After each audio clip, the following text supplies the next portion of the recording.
बचे तीर्थयात्री, क्रिस्टल के हेलीकॉप्टर का रूडल हुआ खराब। चारधाम यात्रा पर अब केंद्र की निगरानी, गृह मंत्रालय को रोज भेजनी होगी रिपोर्ट। यात्रा प्रबंधन की रणनीति बनाने के लिए कमेटी के गठन के निर्देश। चारधाम यात्रा ने बनाया नया रिकॉर्ड, दर्शनार्थियों का आंकड़ा पहुंचा 8 लाख के पार। इस बार रिकॉर्ड स्तर पर तीर्थयात्री पहुंच रहे हैं धाम। कल खुलेंगे हेमकुंड साहिब के कपाट। हेमकुंड साहिब में श्रद्धालुओं का पहुंचना जारी, एक दिन में 3,500 श्रद्धालु करेंगे दर्शन। चारों धामों में पिछले 5 दिनों में अधिकतम बिजली आपूर्ति, यूपीसीएल का दावा, कड़ी निगरानी की जा रही। पौड़ी और उत्तरकाशी में भारी बारिश से खासा नुकसान, अगले 3 दिन बारिश का अलर्ट, प्री मानसून बारिश का कहर। आप देख रहे हैं के न्यूज, खबरों का सारथी। नमस्कार, आप देख रहे हैं के न्यूज इंडिया। मैं हूं आपके साथ गरिमा वाजपेयी और अहम खबर से करते हैं बुलेटिन की शुरुआत। उत्तराखंड में रुद्रप्रयाग से बड़ी जानकारी आपको बताते हैं, जहां हेलीकॉप्टर की इमरजेंसी लैंडिंग करानी पड़ी है। हेलीकॉप्टर में बैठे सभी लोग सुरक्षित हैं। बताया जाता है कि केदारनाथ में क्रिस्टल कंपनी का हेलीकॉप्टर खराब हो गया और कुछ तकनीकी खराबी आने के चलते पायलट ने हेलीकॉप्टर की इमरजेंसी लैंडिंग करवाई। पायलट ने हेलीकॉप्टर को केदारनाथ धाम में हेलीपैड के निकट ही मिट्टी में लैंडिंग कराई। हेलीकॉप्टर यात्रियों को लेकर केदारनाथ जा रहा था कि तभी इमरजेंसी लैंडिंग करानी पड़ी है। तो ये देखिए तस्वीर आपको हम दिखा रहे हैं। हेलीकॉप्टर में कुछ तकनीकी खराबी आई थी, जिसके चलते पायलट ने सूझबूझ से इमरजेंसी लैंडिंग कराई। हालांकि ये लैंडिंग हेलीपैड पर न होकर मिट्टी की जगह पर एक हुई, लेकिन क्योंकि इमरजेंसी स्थिति आई, जिसके चलते ये इमरजेंसी लैंडिंग पायलट की ओर से कराई गई है। क्रिस्टल कंपनी का ये हेलीकॉप्टर है। तीर्थयात्री सभी जो इसमें सवार थे वो पूरी तरीके से सुरक्षित हैं। तो इमरजेंसी लैंडिंग में बाल बाल बचे हैं तीर्थयात्री। बड़ी खबर आपको बता दें, और पायलट की सूझबूझ से बड़ा हादसा होने से यहाँ पर बचा है। आज सुबह क्रिस्टल कंपनी ने सिरसी से उड़ान भरी थी। उड़ान भरने के बाद उसको धाम पहुंचना, केदारनाथ धाम पहुंचना था। धाम पहुंचने के बिल्कुल उस दूरी पर ही उस तकनीकी खराबी के कारण इसे इमरजेंसी लैंडिंग करनी पड़ी, जिसमें कि 6 लोग सवार थे और एक पायलट है, और जो कि सभी सुरक्षित हैं।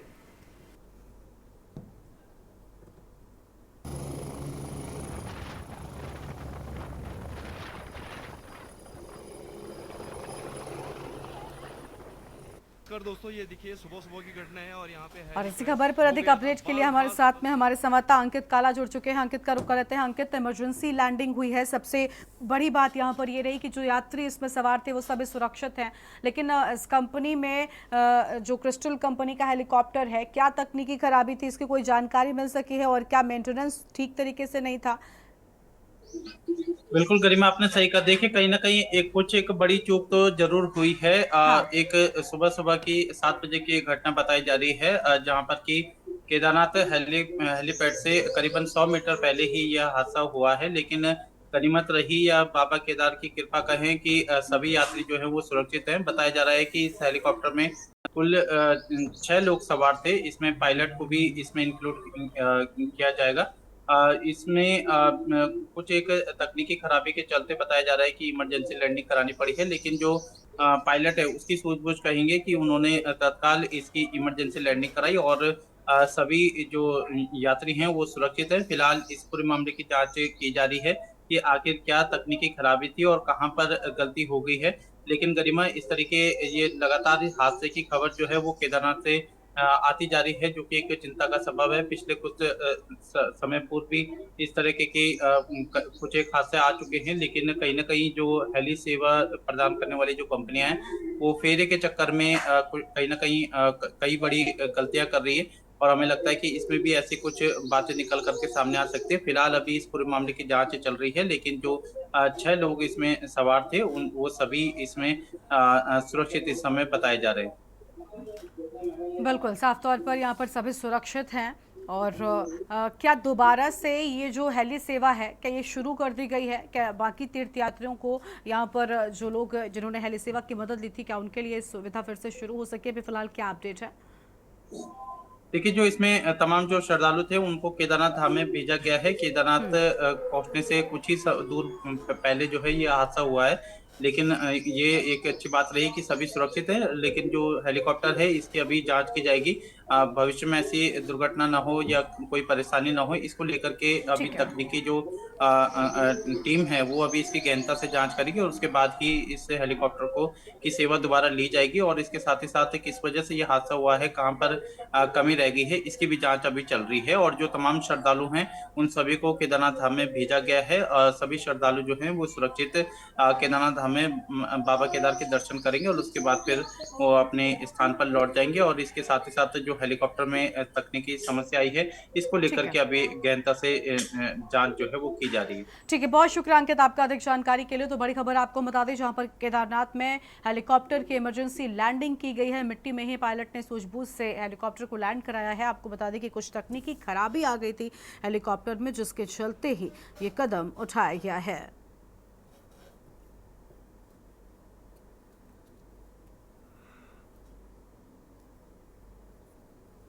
पायलट की सूझबूझ से बड़ा हादसा होने से टला है।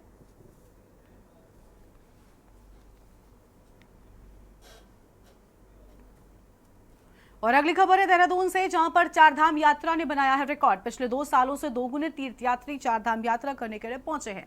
सबसे अधिक केदारनाथ धाम में पहुंचे हैं श्रद्धालु। और अहम जानकारी आपको हम बता रहे हैं, जहां पर अब तक 4.25 लाख श्रद्धालुओं ने दर्शन कर लिए हैं। केदारनाथ में गुरुवार को 32,652 श्रद्धालु पहुंचे हैं। बद्रीनाथ की बात करें तो 18,416, गंगोत्री में 11,701 श्रद्धालु पहुंचे हैं। यमुनोत्री में 12,800 श्रद्धालुओं ने दर्शन किए हैं। चारधाम यात्रा में अब तक 9,61,000 यात्री यहां पर पहुंचे हैं। तो बड़ी जानकारी आपको हम बता रहे हैं।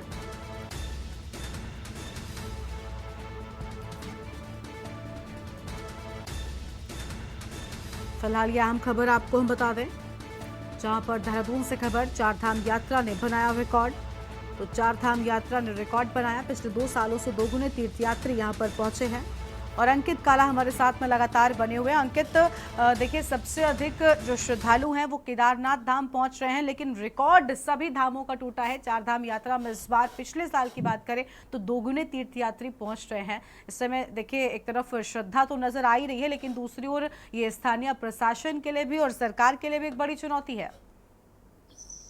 बिल्कुल गरिमा, आपने सही कर। देखिए कहीं ना कहीं जो लाखों की संख्या में जो श्रद्धालु आ रहे हैं इन सभी को सकुशल चारों धामों के दर्शन कराना, फिर इन्हें वापस से गंतव्य तक भेजना सरकार के लिए, शासन प्रशासन के लिए बेहद ही चुनौतीपूर्ण हो गया है। और परिस्थिति अगर आप देखेंगे गरिमा, तो पिछले कई सालों के रिकॉर्ड जो हैं वो ध्वस्त हुए हैं। मात्र 1 सप्ताह में ही अगर 9.5 लाख से ज्यादा श्रद्धालुओं ने चारों धामों के दर्शन किए हैं, तो आप इससे अंदाजा लगा सकते हैं कि किस तरीके का उत्साह जो है वो श्रद्धालुओं में देखने को मिल रहा है। हालांकि क्राउड मैनेजमेंट को लेकर के लगातार सरकार चिंतित भी है और इसको लेकर के केंद्र की सरकार की बात करें चाहे राज्य की सरकार की बात करें, अपनी अपनी तरफ से क्राउड मैनेजमेंट को ठीक करने के लिए कोशिशें की जा रही है। कल जो वरिष्ठ अधिकारी हैं उनकी भी बैठक हुई है और अब जो एनडीआरएफ है और आईटीबीपी है उनके जवानों की भी सेवाएं जो है वो सरकार लेती है। इसके अलावा केंद्र सरकार ने रोजाना की रिपोर्ट जो है वो गृह मंत्रालय को भेजने के भी निर्देश दिए हैं।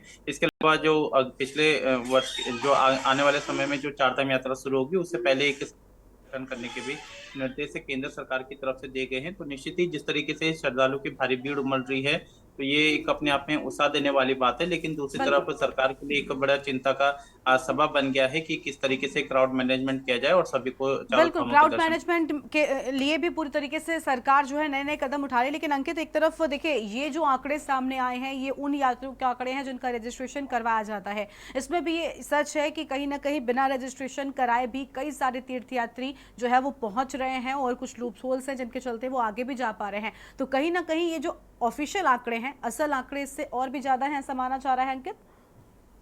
बिल्कुल हो सकता है इसमें असल आंकड़े अलग हो गरिमा, क्योंकि बड़ी संख्या में जो श्रद्धालु आ रहे हैं, कई श्रद्धालु जो हैं वो बिना रजिस्ट्रेशन के भी आ रहे हैं।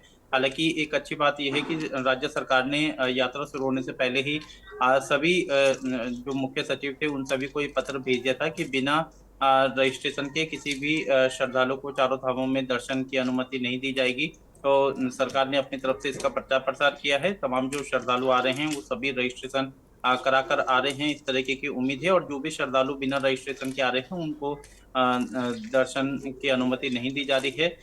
इसके साथ ही साथ अगर हम रजिस्ट्रेशन के आंकड़े की बात करें गरिमा, तो अब तक 31,18,000 से ज्यादा श्रद्धालु ने रजिस्ट्रेशन करा दिया है। और अभी ये शुरुआती चरण है, मात्र करीब करीब एक सप्ताह का ही ये आंकड़ा है। तो पिछले वर्ष की अगर हम बात करते हैं तो 56 लाख से ज्यादा श्रद्धालु चारों धामों में आए थे। तो इस समय माना जा रहा है कि 75 लाख से ज्यादा ठीक है। श्रद्धालु जो हैं वो इस वर्ष की चार धाम यात्रा में आ सकते हैं। और कहीं ना कहीं ये रिकॉर्ड ध्वस्त होंगे जिस तरीके से अभी तक ही 31,18,000 से ज्यादा रजिस्ट्रेशन हो चुके हैं। तो ठीक है, निश्चित ठीक है ही अंकित, बहुत शुक्रिया आपका हमारे साथ जुड़ने के लिए और अहम जानकारी साझा करने के लिए। तो पिछले 2 सालों से दोगुनी संख्या में श्रद्धालु जो हैं वो पहुंच रहे हैं और अब तक 4.25 लाख श्रद्धालुओं ने दर्शन कर लिए हैं। बड़ी जानकारी आपको हम बता रहे हैं। लगातार बड़ी संख्या में श्रद्धालु यात्रा करने के लिए पहुंच रहे हैं। केदारनाथ में गुरुवार को अगर हम बात करें तो 32,000 से ज्यादा श्रद्धालुओं ने यहाँ पर दर्शन किए हैं और लगातार अलग अलग धामों में भी संख्या जो है वो बढ़ती ही जा रही है। यमुनोत्री में 12,800 श्रद्धालुओं ने दर्शन किए हैं।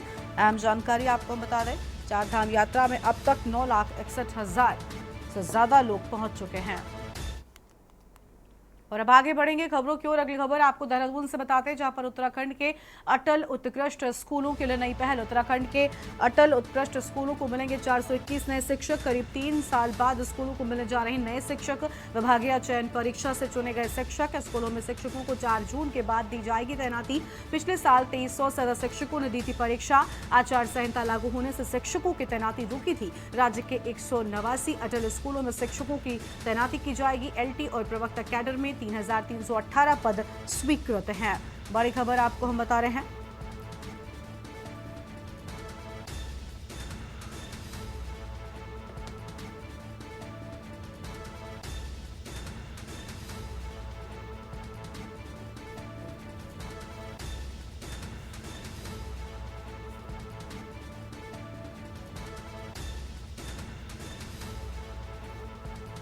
और अंकित काला हमारे साथ में लगातार बने हुए। अंकित, LT और प्रवक्ता कैडर में 3,318 पद स्वीकृत है। उत्कृष्ट स्कूलों के लिए नई पहल सामने आई है। पूरी जानकारी क्या है आपके पास? बताया जा रहा है कि 421 नए शिक्षक मिलेंगे इन स्कूलों को।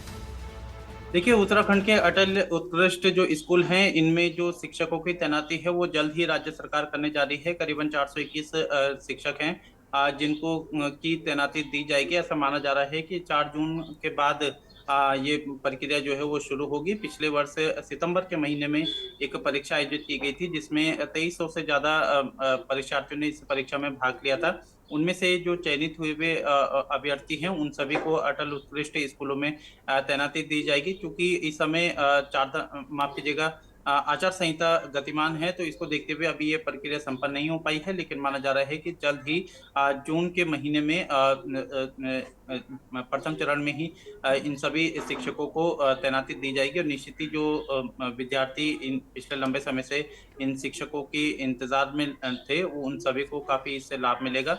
और सरकार चाहती है कि जैसे ही आदर्श आचार संहिता राज्य से हटे वैसे ही इन सभी शिक्षकों की तैनाती जो है वो की जाएगी।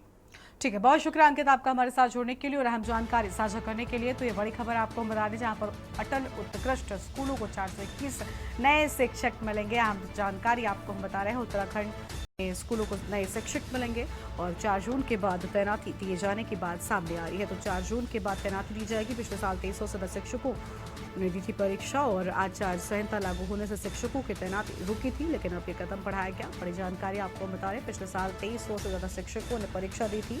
बड़ी खबर आपको हम बता रहे हैं। और आचार संहिता लागू होने से शिक्षकों की तैनाती रुकी थी। बड़ी जानकारी आपको बता दें, राज्य के 189 अटल स्कूलों में शिक्षकों की तैनाती की जाएगी।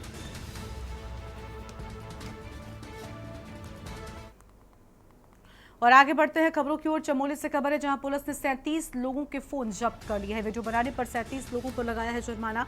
बद्रीनाथ धाम के 50 मीटर में रील बनाने पर कार्रवाई। 8 घंटे फोन जब्त रखने के बाद चेतावनी देकर फोन लौटाए गए हैं। चारों धाम के 50 मीटर के दायरे में वीडियोग्राफी पर रोक लगा दी गई है। बड़ी जानकारी आपको हम बता रहे हैं, जहाँ पर लगातार मामले सामने आ रहे थे, जिसके बाद अब ये बड़ा कदम उठाया गया है।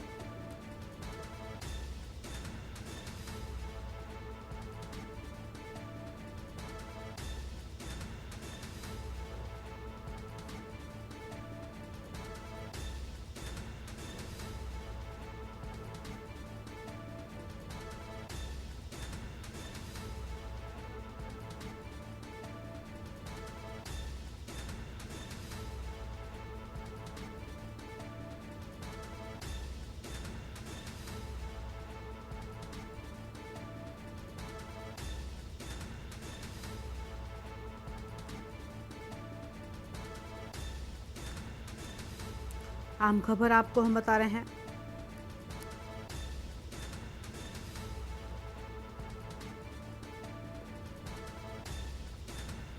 चारों धामों के 50 मीटर के दायरे में वीडियोग्राफी पर रोक की बात सामने आई है और चमोली से खबर, पुलिस ने 37 लोगों के फोन जब्त कर लिए हैं। वीडियो बनाने पर जुर्माना भी वसूले जाने की बात सामने आई है।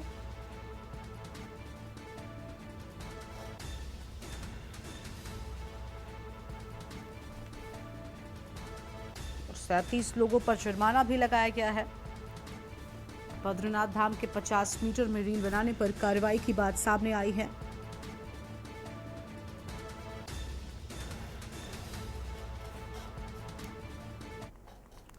मौसम विभाग ने चारधाम यात्रा मार्ग के पर्वतीय जिलों में शुक्रवार के दिन बारिश का येलो अलर्ट जारी किया है। मौसम विज्ञान केंद्र देहरादून के निदेशक डॉक्टर विक्रम सिंह ने बारिश का येलो अलर्ट जारी करते हुए कहा, चारधाम यात्रा में आ रहे लोगों से विशेषकर सतर्कता बरतने की अपील की है। विक्रम सिंह ने कहा कि शुक्रवार को कुछ जगह पर ओलावृष्टि के साथ ही तेज बौछारें पड़ सकती हैं। इससे गदेरों में अचानक पानी बढ़ सकता है और उसमें सतर्कता बरतने की जरूरत है।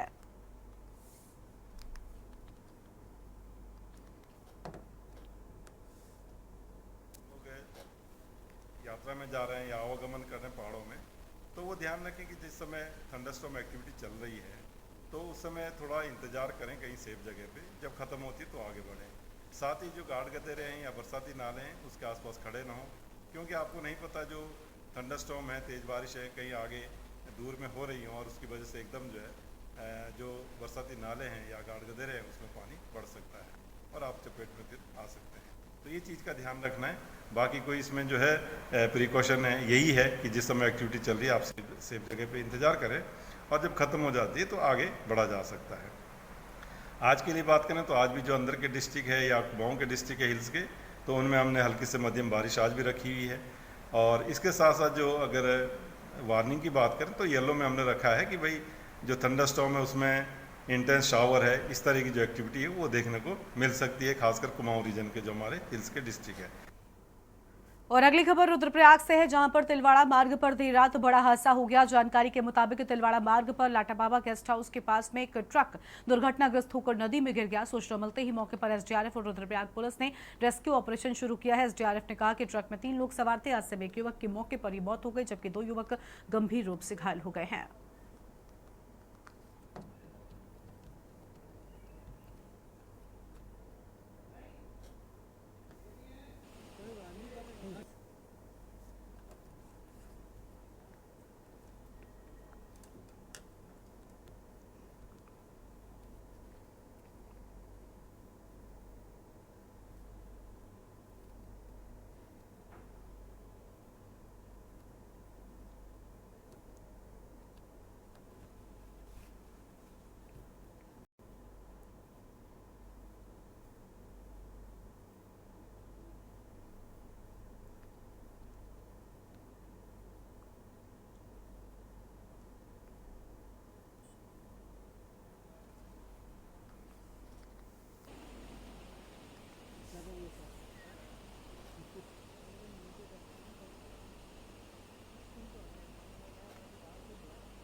एक कहावत तो आपने जरूर सुनी होगी कि सियानी बिल्ली खंभा नोचे। ऐसा ही कुछ वन विभाग निगम करता हुआ दिखाई दे रहा है। वन विभाग की कार्रवाई के बाद वन निगम पूरी तरह बौखला उठा है और वन विभाग के आरोपी को न करते हुए जांच की बात कर रहा है। क्या है पूरा मामला, इस रिपोर्ट में देखिए।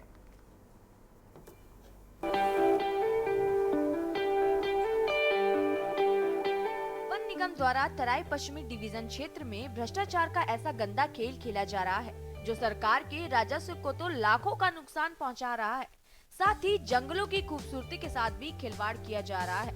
दरअसल वन विभाग द्वारा वन निगम को यूकेलिप्टस के पेड़ को काटने की परमिशन दी गई थी और इसी परमिशन के आड़ में वन विभाग के अधिकारियों ने लकड़ी माफियाओं के साथ मिलकर चोरी छुपे यूकेलिप्टस को बेचने का गंदा धंधा शुरू कर दिया है। लेकिन ये गंदा धंधा ज्यादा दिन नहीं चला। डीएफओ प्रकाश चंद्र आर्य को जैसे ही इस पूरे धंधे की खबर लगी तो प्रकाश चंद्र आर्य ने अपना मुखबिर तंत्र एक्टिव किया। जैसे ही लकड़ी माफियाओं द्वारा यूकेलिप्टस को जंगलों से उठाकर अपने अपने गोपनीय अड्डे पर ले जाकर रखा गया, तभी डीएफओ प्रकाश चंद्र आर्य के निर्देशों पर तैयार हुई टीम ने फिल्मी अंदाज मकड़ी माफियाओं पर कार्रवाई कर दी और कार्रवाई में लाखों की तादाद पर यूकेलिप्टस की गाड़ियां बरामद की गई। डीएफओ प्रकाश चंद्र आर्य द्वारा अग्रिम कार्रवाई की जा रही है। वन विभाग के खिलाफ भी अब कार्रवाई करने की तैयारी डीएफओ प्रकाश चंद्र आर्य द्वारा कर ली गई है। ये कल शाम हमको एक सूचना प्राप्त हुई थी कि जो वन निगम की जो लॉट चल रही है, हमारा प्लॉट नंबर 50 और 49, उनका जो वहाँ से जो वन निगम में पातन हो रहा और उसके बाद जो ढुलान कर रहे हैं ठेकेदार, वो लोग इसको माल चोरी करके जो है एक किसी जगह पे इकट्ठा कर रहे हैं और वहाँ से वो जो है बाहर बेच रहे हैं।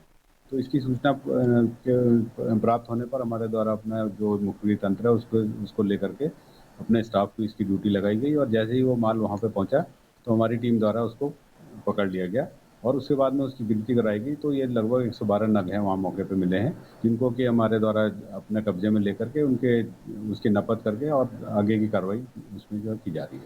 ये देखिए, अब ये तो जांच के बाद पता चल जाएगा कि कहाँ से आया है, क्योंकि उसका गिल्टे तो स्पेसिफिक है, उसमें ऐसा तो कुछ है नहीं, इतने मोटे गिल्टे हैं तो पता चल जाएगा। बाकी जो सूचना थी और जो कार्रवाई के लिए मेरे द्वारा जो निर्देशित किया गया था अपने स्टाफ को किया गया था, उसमें और इसके अलावा और कुछ नहीं है। वहीं अपने फर्ज से गद्दारी कर पैसों के लालच में सरकार को रजत का नुकसान पहुंचाने वाले और वन विभाग की आंखों में मिर्ची झोंकने की नाकाम कोशिश करने वाले अब डीएफओ प्रकाश चंद्र आर्य की कार्रवाई से बुरी तरह भूख लगा है और अब मीडिया के आगे अपनी सफाई पेश करते हुए नजर आ रहे हैं। क्या कुछ कहा अपनी सफाई में वन विभाग के क्षेत्रीय प्रबंधक हरीश पाल ने, आप भी सुनिए। आज सुबह ही मेरे संज्ञान में आया है कि रुबेद खान करके कोई ईंट सप्लायर हैं, उनके पेरीफेरी में कुछ यूकेलिप्टस के गिल्टे बरामद किए हैं, जिसमें मैंने त्वरित ही डीएलएम जो हमारे पूर्वी रामनगर है श्री राकेश कुमार जी, उनसे जानकारी ली है। तो उनका कहना है कि समस्त स्टाफ हमारा और वन विभाग का मौके पर ही है और उसकी जांच पड़ताल कर रहा है। जहाँ तक उनकी संख्या की बात है, विभिन्न साइजों के हैं, अभी कोई साइज के नाप तोल नहीं हुई है और मिश्रित साइज हैं और 111 नग हैं। तो उसमें जानकारी ली जा रही है कि वो वास्तव में वन निगम के हैं या वन विभाग के हैं। तो ये पुष्टि अभी वन निगम के जो डीएलएम है उनसे की जा रही है। जैसे ही पूर्ण सूचनाएं उपलब्ध होंगी तो आपको अवगत कराया जाएगा। बहरहाल माफियाओं के साथ गांठ से सरकारी राजस्व को नुकसान पहुंचाने वाले वन निगम के अधिकारियों का खेल डीएफओ प्रकाश चंद्र आर्य ने फेल कर दिया है और वन विभाग के डीएफओ प्रकाश चंद्र आर्य की कार्रवाई से वन निगम पूरी तरह बौखला चुका है और जब जांच की मांग कर रहा है। ऐसे में देखने वाली बात होगी कि वन विभाग द्वारा कितने भ्रष्टाचारों के खेलों से पर्दाफाश होता है, वन विभाग द्वारा खेला जा रहा है। Bureau report, Uttarakhand.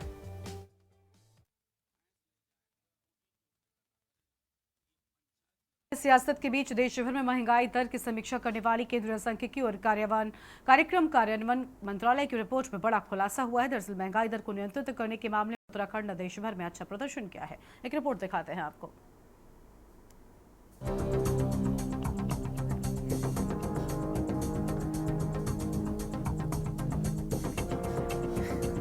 महंगाई नियंत्रण पर उत्तराखंड ने अन्य राज्यों के मुकाबले अच्छा प्रदर्शन किया है। केंद्रीय सांख्यिकी और कार्यक्रम कार्यान्वयन मंत्रालय की रिपोर्ट में इस बात का खुलासा हुआ है।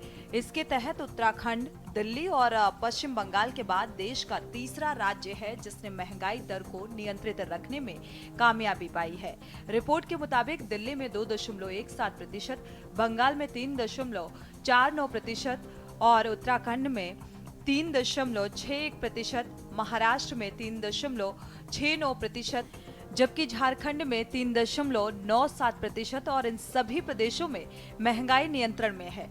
जबकि राष्ट्रीय औसत से ज्यादा महंगाई ओडिशा में 7.11%, असम में 5.70%, चंडीगढ़ में 5.70%, हरियाणा में 5.65% और आंध्र प्रदेश में 5.59% राज्य में है।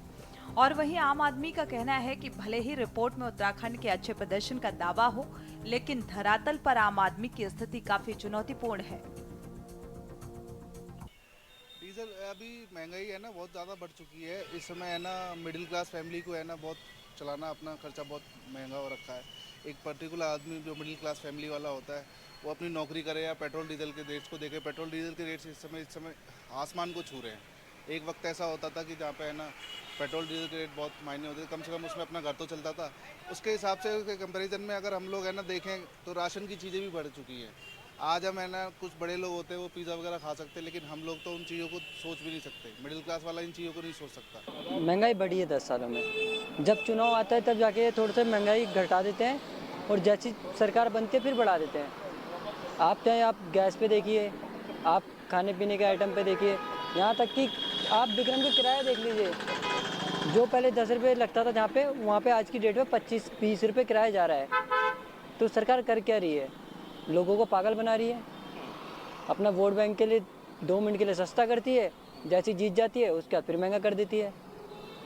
तो इसमें क्या करेंगे हम, बताइए।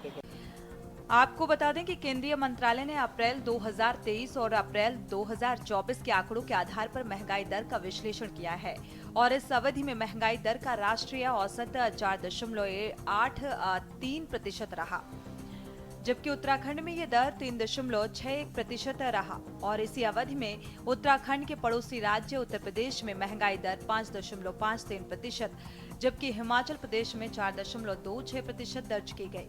मुख्यमंत्री पुष्कर सिंह धामी के नेतृत्व वाली सरकार की महंगाई नियंत्रण को इसे एक और बड़ी उपलब्धि के तौर पर देखा जा रहा है। हालांकि विपक्ष का कहना है कि ये सिर्फ हवा हवाई और झूठे आंकड़े हैं, धरातल पर इसका कोई सरोकार नहीं है। वहीं सत्ता पक्ष का कहना है कि मुख्यमंत्री पुष्कर सिंह धामी के कुशल नेतृत्व की बदौलत राज्य के विकास के साथ ही महंगाई पर भी नियंत्रण किया गया है, जो कि सराहनीय है। देखिए, धामी जी की आदत हो गई है जो है अपनी पीठ थपथपाने की। अब धामी जी देश के प्रधानमंत्री से भी अगला कदम आगे निकालने का प्रयास करने पर जो है उतारू हो चुके हैं। अपने आप ही जो है अपनी पीठ थपथपाने के लिए अपने आंकड़ों को पेश कराने का काम जो है ये सरकार करती है। महंगाई का आलम जिस तरीके से पूरे देश और इस प्रदेश में है, जहाँ शिक्षा महंगी, जहाँ चिकित्सा महंगी, जहाँ बच्चों की कॉपी किताब महंगी, जहाँ सब्जी महंगी, जहाँ फल फ्रूट महंगे, चारों तरफ महंगाई से जो है जनता त्रस्त है। महंगाई ने जो है पिछले 6 महीने का रिकॉर्ड तोड़ने का जो है काम किया है। वहीं दूसरी तरफ जो है धामी जी अपनी पीठ थपथपाने का काम कर रहे हैं। निश्चित रूप से हमारे प्रदेश के यशस्वी मुख्यमंत्री माननीय पुष्कर सिंह धामी जी की प्रदेश के विकास में और हर प्रकार से जिस प्रकार की उनकी जो नीतियाँ रही हैं वो प्रदेश के वासिंदों के लिए और प्रदेश के विकास के लिए आज उसके परिणाम सामने आ रहे हैं। और उसी के तहत जिस प्रकार से हमारे राज्य में महंगाई दर सबसे कम हमारे राज्य की रही है, वो भी हमारी सरकार की नीतियों का परिणाम है। और आदरणीय मुख्यमंत्री के द्वारा जिस प्रकार से मार्केट में जो ब्लैक मार्केटिंग होती थी उस पर अंकुश लगाने के लिए मंडियों में जिस प्रकार से कार्रवाई लगातार निरीक्षण उनके सरकार के द्वारा अधिकारियों द्वारा किया गया, उससे इस पर अंकुश लगाया गया है और इसका उसी के परिणाम स्वरूप महंगाई दर उत्तराखंड राज्य में कम है। कुल मिलाकर केंद्रीय सांख्यिकी और कार्यक्रम कार्यान्वयन मंत्रालय की रिपोर्ट ने एक और जहां बीजेपी को गदगद करने का मौका दिया है, तो वहीं विपक्ष को महंगाई के मुद्दे पर बीजेपी की घेराबंदी करने का एक और मौका मिल गया है। हालांकि आम जनता महंगाई को लेकर परेशान नजर आ रही है, वहीं सरकार महंगाई को कंट्रोल में रखने की बात कर रही है। सवाल ये है कि क्या केंद्रीय सांख्यिकी और कार्यक्रम कार्यान्वयन मंत्रालय की रिपोर्ट के आंकड़े हवा हवाई हैं? क्या केंद्रीय मंत्रालय के इन आंकड़ों का जमीनी सच्चाई से कोई सरोकार नहीं है? क्या मान लिया जाए कि धामी ने महंगाई पर कंट्रोल कर लिया है? उत्तराखंड टेस्ट